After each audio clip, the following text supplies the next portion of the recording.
Hello, ladies and gentlemen, and welcome to this video that is quite different from even the Immortal video I did last month.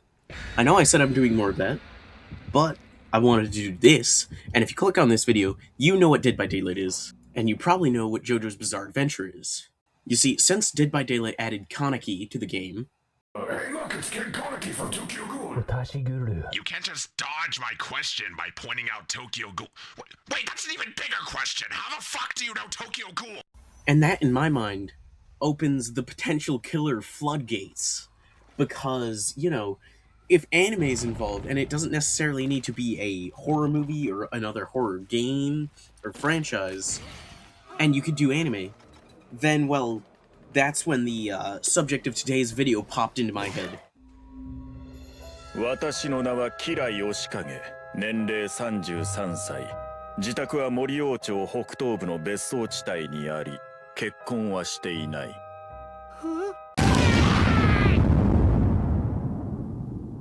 I mean, come on, if we're allowing anime, then Kira is just perfect. Literally perfect. He's already got a set of powers and abilities that are clearly defined within the lore. He's got alternate costumes. He was literally dragged into another dimension. I mean, this is just begging to get its own Dead by Daylight chapter. I mean, come on. So that is why today in this video, I'm going to share with you my own concept for Yoshikage Kira in Dead by Daylight. Now, what that means exactly is I'm going to go over his stats, such as movement speed, terror radius, and height, obviously. His ability, no matter how complicated or simple it may be. All three of his unique perks, both his iridescent items, and for funsies, any extras I think of along the way. You know, map ideas, alternate costume ideas, maybe even ideas for his Survivor, although I don't play enough Survivor to make a full one. But that's the compendium, that's the appendix, you know, that's the contents of this video. So, without any delay or further ado, or I'm actually delaying it a lot, let's get right into it. First, I say we go over his stats and get him out of the way, since they're really simple. 4.4 meter walking speed, 24 meter tear radius, on the slower end of killers, because if you want an in-universe reason, he walks a lot. We literally, I don't think we ever see him run. But out-of-universe game balance reason, he would be overpowered if he had 4.6. I mean, he's probably going to be overpowered anyway. This whole concept's probably very overpowered. But I'm trying my best. Oh yeah, and he's average height. The height stat does not matter whatsoever. Now, for his ability, I wanted to include literally everything I could. All three bombs. Now, I know that sounds a bit complicated, but there are some more complicated killers. You know, Vecna, Springtrap is a bit complicated. They've got lots of aspects. So, me cramming in all three bombs should work. Now, naturally, his ability is... Wait, shit. It's English. We can't use that. Okay, so his ability is... Deadly Queen. Well, this is just a YouTube video, so I don't actually need to abide by that. But, if this DLC ever were to come to fruition... Sadly, it would need to be all the localization names, so Heart Attack, Deadly Queen, and Bites the Dust stays the same because they don't use the full song name. But ignoring any theoretical copyright infringements, let's go over this. His first ability is as simple as can be. You press the power button near either an interactable object or a survivor, and it plants a bomb on them. That bomb acts as your basic attack, but with a 2-meter radius power that can hit other survivors as well. Now, when I say interactable object, I mean anything that survivors or killers can interact with. So, generators, pallets, lockers, chests, hooks, totems, anything. Now, you won't get a notification for when somebody is interacting with these things to detonate the bomb, and you can only ever have one at a time, but it does have a blast radius capable of hitting multiple people. On top of all that, the only way to actually tell for the survivors if something has a bomb on it is to see the killer place it there. making survivors really have to actually think about what generators to use and not to gather up on the same generator, because there is genuine potential for a team wipe if they were to go all four sides on the generator and all of them were damaged already. Now, onto the second part of his ability. Now, obviously, I said I was going to include every bomb, and that includes sheer heart attack. Sheer heart attack is also fairly simple. You press the secondary power button, you let out the drone directly in front of you, and it will target the nearest survivor. Sheer heart attack has a 4.1 meters a second movement speed, so only 0.1 meters faster than a survivor, meaning you can decently outmaneuver it, but it can't be pallet stunned or blinded, although it can be lured to the light of a flashlight as a, homage to its heat sensing mechanic. The same thing as well, it'll also go after sprinting survivors. It'll prioritize them over non-sprinting survivors. But once it catches a survivor, it will jump into the air and create a 2-meter explosion identical to the one of the first bomb. Additionally, it would have its own terror radius that would sound like the tank treads move along. Editing me, put the noise here. But yeah, it'd have its own terror radius that's same size as Kira's, just, follows itself around. Kira's can also be active, it's just sheer heart attacks wouldn't interact with any perks. If there is nobody within a 10-meter radius of it, it will go inactive, although it'll keep making the tank treads noise just because I feel like that's fair. But it'll go inactive and it won't chase after it won't seek people out. So if you can get 10 meters away from it using like a flashlight, then you can be home free. But yeah, that's sheer heart attack. Fairly simple. Works kind of like an even more basic version of the Knights, little guys. Now, Bites the Dust. How the fuck am I gonna do Bites the Dust? Well, this is how. This little clock PNG would be known as your stress meter. It would go up through anything such as being blinded by a flashlight, flashbang, pallet stunned, a generator getting done without you having injured anyone yet. Basically, if you're just having one of the shittiest possible games ever, this meter will eventually get completely full, and upon being completely full, each survivor will have one glowing eye to signal to them that they done fucked up. Upon activating Bites the Dust, one completed generator will completely revert to 0. Wait, that's a different stand. Yeah, Bites the Dust is kind of tacked on here. It's very difficult to balance something that's like an ultimate move in a game like Dead by Daylight. So, this seems decently balanced. It wouldn't happen all that often. It'd take a lot of, bullshit throughout the round. Basically, if the survivors are being toxic as fuck, then you get Bites the Dust as a little consolation prize. But, that's the abilities. That's all 3 abilities. You can only ever use one at a time, so, Bites the Dust will reset any bombs you already have out. But, moving on to the perks. So, for Kira's first perk, he wields a gun. But no, actually, I'm joking. His first perk is Yoshikage Kira Wants to Live Quietly, named after the first episode and chapter that he's featured in Part 4, Diamond is Unbreakable. Now, what this perk does is that whenever you damage a generator, it becomes compromised. You only have one compromised generator at a time, that's the usual. And whenever the killer is within 32 meters of the compromised generator, they gain undetectable. Now, I don't think this is an already existing perk. I didn't check that much. I know it's very similar to Trail of Torment, but it does focus far more on having less of an area, but more stealth in a specific area, rather than while it's regressing, you have undetectable. It's as long as you're near it, you have undetectable. That, and it doesn't tell the survivors which generator is compromised. And obviously, it would become uncompromised once you finish the generator. That's a given. But I'll say it anyway. Hopefully this isn't too overpowered. I feel like people could use it pretty well. It's a decent stealth perk, I think. Again, this video is just for fun. I play this game as the filthiest possible casual.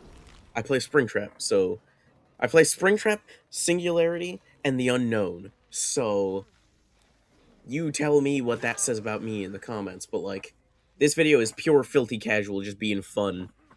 On to the next perk.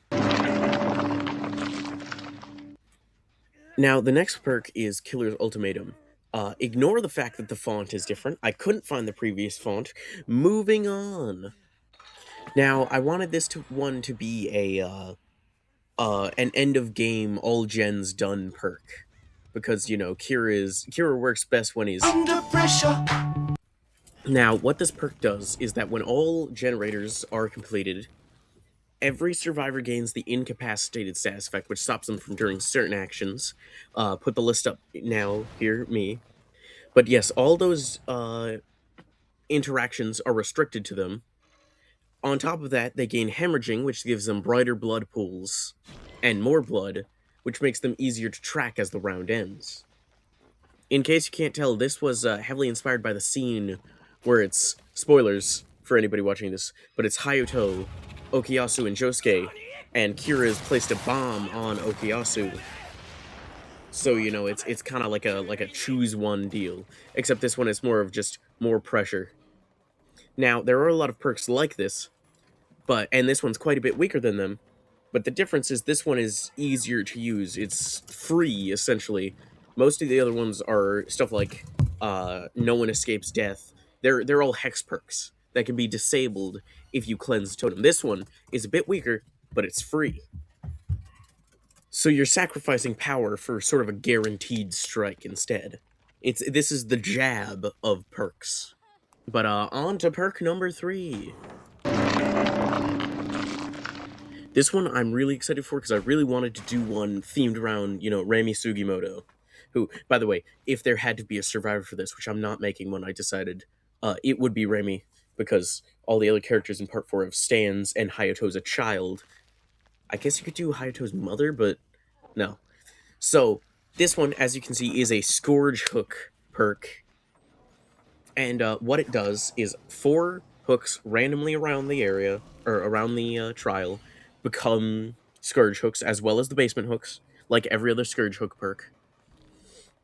Whenever a survivor is unhooked from one of these Scourge Hooks, the person who unhooked them, not the person who was on the hook, gains a status effect where if they look in the direction of the hook, they gain 2 seconds of exposed, and you can see their aura for 2 seconds, regardless of distance. They just have to be directly facing and looking at the hook.